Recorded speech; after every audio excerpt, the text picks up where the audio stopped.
There are ancient depictions of Egyptians that were getting circumcised a long time ago.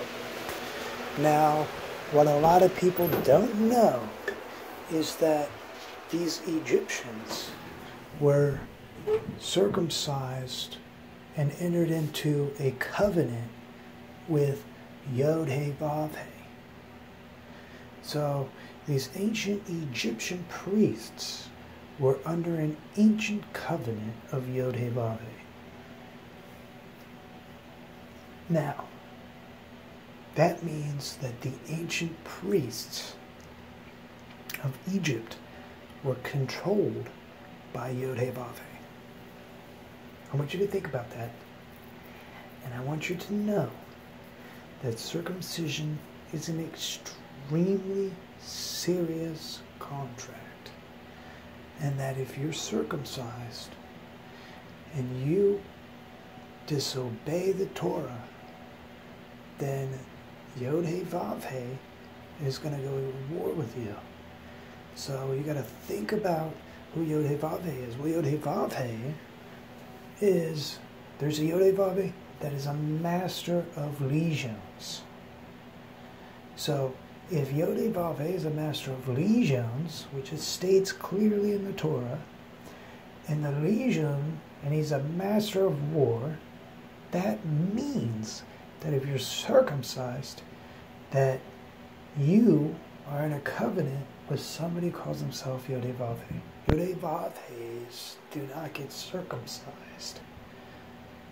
So that way they can maintain their authority through certain agreements over you. So if you're circumcised, I'm sorry if you got shrunk. I'm sorry if you're, if you got shorter and all that other stuff. I mean, your parents didn't think, and they were misled. And I mean, you gotta either study the First Hebrew Primer, study Blackstone Edition Torah, and learn, or if you tasted death, it's going to be more difficult to learn this stuff. So, I mean, if you're learning this now, I'm telling you to be careful. And there's going to be a lot of cutting off. And if you watch my videos, I know how to do prayers for defenses, and I know how to do prayers for forgiveness. The prayer for forgiveness will be, forgive my sins for all Christ, for me, name of Yeshua died on the cross. Now, if you feel uncomfortable with that, because there have been people that have named themselves then you would want to say, Creator of the infinite Leolam, or Creator of the infinite limitlessness, forgive me of my sins, remove all curses from me in the name of Yeshua died on the cross.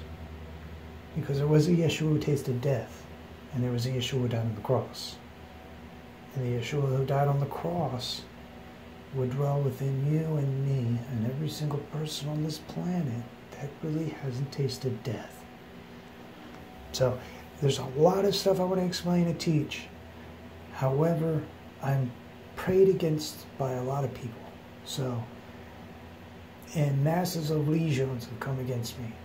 So I want you to know that if I die, that you guys got to really stay focused on learning this stuff and saying prayers to Yeshua. And I would also say prayers to the Creator of the limitlessness. So, whoever created the limitlessness of this of the planet, of the universe, is going to know. So, pray, pray, pray, pray, pray. And you should receive guidance, unless you've tasted death. So,